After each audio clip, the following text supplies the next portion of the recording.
East Ashley Avenue, Folly Beach in Charleston County. On that date, shortly before 10 o'clock p.m., the victims had left the wedding reception of Aric and Samantha Hutchinson, which was held on the western tip of the island. The newlyweds were being driven away in a low-speed vehicle, or LSV, which is a street-legal version of a golf cart. The LSV was fully illuminated with head and tail lights as it traveled eastbound from the reception site. Benjamin Garrett was driving.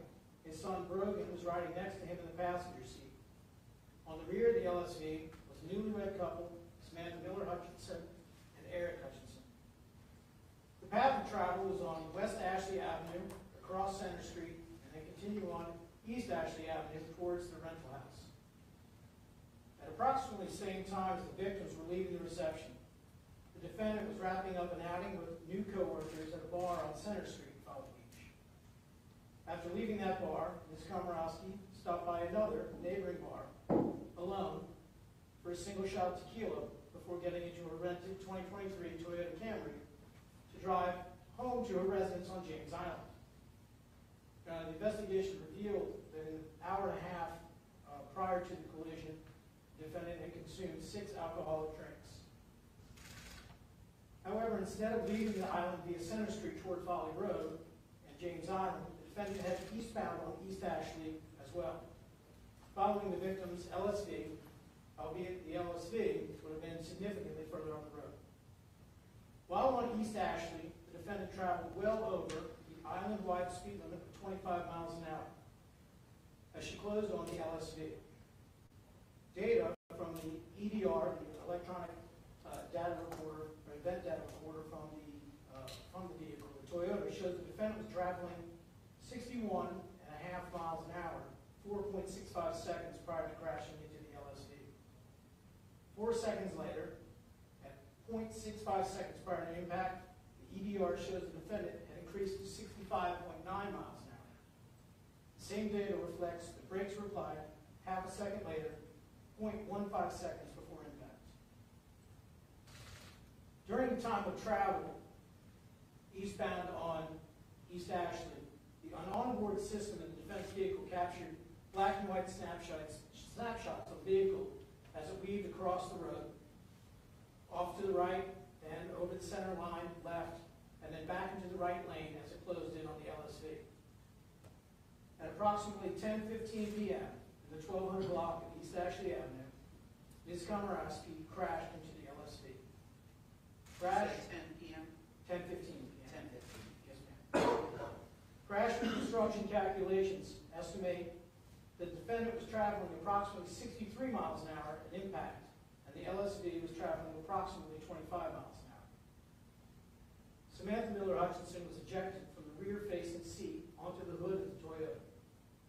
Aric Hutchinson was ejected over the vehicle, landing near the point of impact. Benjamin Garrett was ejected from the vehicle onto the roadway. Brogan Garrett was ejected from the right side of the LSV into nearby ground cover.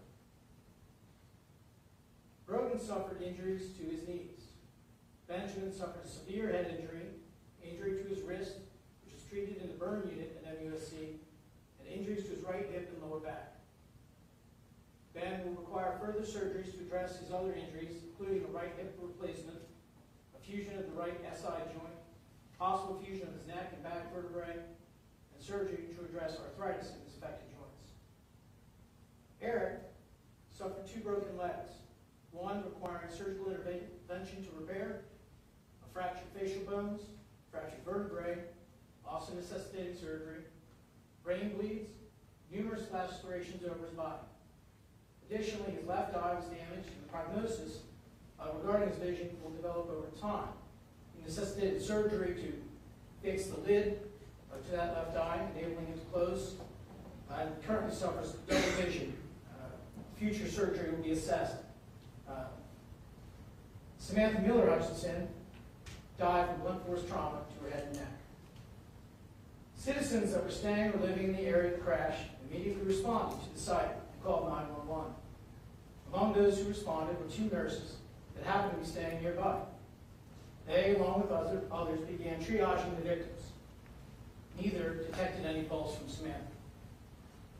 As a call for assistance was dispatched, officers from Valley Beach rushed to the scene. Sergeant Halpern, who was also trained EMT, was the first responder. On his travel to the site, and knowing the severity of the crash and the injuries, Halpern's speed from his cruiser's GPS topped out at 58 miles an hour. It was essentially consistent around 44 miles an hour with lights and sirens operating.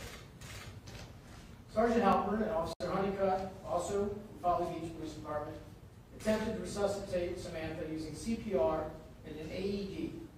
Ultimately, they were not successful. Samantha was declared deceased at the scene.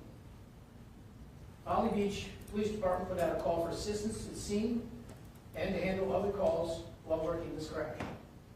Sergeant Charles Seven and Deputy Aaron Scruggs of Charleston County Sheriff's Office responded to assist with crash reconstruction, and CPD officers, including Zachary Azari, assisted with the DUI investigation. CCEMS, Charleston County EMS, that has transported Aric, Ben, and Brogan to MSC for treatment in the trauma unit. The coroner was called to respond for Samantha. At the scene, the defendant admitted to driving the Toyota and to drinking 2 drinks prior to the crash. She declined to perform standard field sobriety tests. She was then taken into custody for suspicion of DUI and transported to Folly Beach's Department of Public Safety to provide a breath sample, which she also declined. At approximately 1 a.m., August 29th, or April 29th, Sergeant Halpern drove the defendant to MUSC for medical clearance. A search warrant was issued for a blood sample from the defendant. MUSC collected the sample according to SLED protocols. The sample was later tested by a SLED toxicologist who reported a BAC of .261. A retrograde extrapolation based on the time of the defendant's last drink, her age, weight, and height, estimated her BAC to be .255, .318 at the time of the crash, between 3 and 4 times the legal limit. Ms. Komoroski was indicted by the Charleston County Grand Jury in September of 23 for reckless homicide, 2 counts of felony DUI with GBI, 1 count of felony DUI with death. And this plea is without negotiation or recommendations. Angle that podium so that she's talking to her. Just angle it this way so that she's speaking directly to her. Perfect. Gives us a better Do you agree or disagree with the facts? I agree. Feel anything needs to be changed or added to the facts? No, Your Honor. Are you pleading guilty because you're guilty?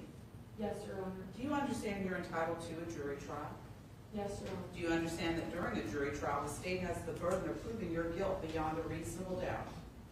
Yes, Your Honor. Do you understand that you would have the right to confront and cross-examine the state's witnesses?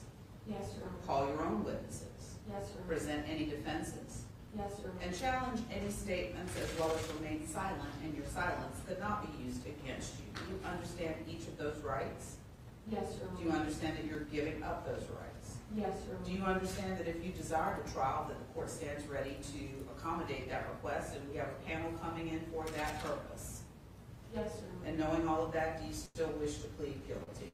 Yes, Your Honor. Are there any deals you're relying on that I've not been told about? Are there any secret deals you've made between your lawyer and the state that the court is not aware of that you're relying on in pleading guilty? No, Your Honor. Have you been satisfied with your lawyer? Yes, Your Honor. Has he done everything you've asked or expected?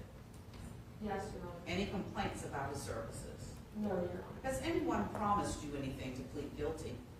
No, Your Honor. Has anyone threatened or coerced you? No, Your Honor. Are you pleading guilty freely and voluntarily and of your own will? Yes, Your Honor. Have you understood my questions? Yes, Your Honor. Do you need to ask any questions? No, Your Honor. Have you been truthful? Yes, Your Honor. Do you understand that you have the right to appeal each guilty plea and sentence of the court? Yes, Do Your you Honor. understand that you have to do that within 10 days of today in writing? Yes, Your Honor. Do you understand that if you cannot afford an attorney for that process, that one will be appointed to you at no cost? Yes, Your Honor. I find there's a substantial factual basis for each plea, that each plea is going to end freely, voluntarily, knowingly, and intelligently with the advice and assistance of counsel, with whom the defendant has indicated she is satisfied. I will accept the plea. Anything further from the state? And I did not notice, oh, actually I do notice now, I apologize. I thought I can't see the other two victims' names, I'm sorry. Your I Honor, assume, based on, and I neglected to ask this earlier, and I apologize for my oversight, I assume that that on indictment ending in 3982, which is the felony DUI with death, I assume that Ms. Hutchinson's relatives were notified, yes, correct, Your and Honor. some of them are present. That's correct, Your Honor. Is there any restitution?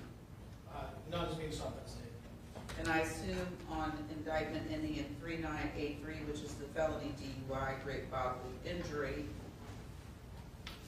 that Mr. Aric Hutchinson was notified. That's correct, Your Honor. And He's present. he is present, That's correct? Yes, Your Honor. Is there any restitution? None is sought by the state.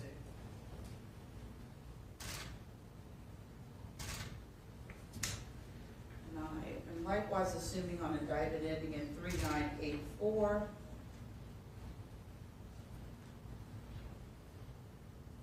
that Ben Garrett was notified. That's correct, Your Honor. He's also present in the courtroom. And is there any restitution? None sought by the state. And on indictment ending in 3985,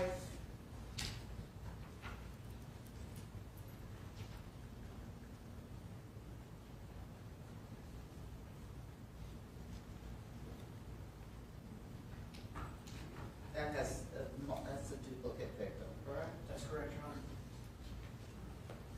Anything further from the state?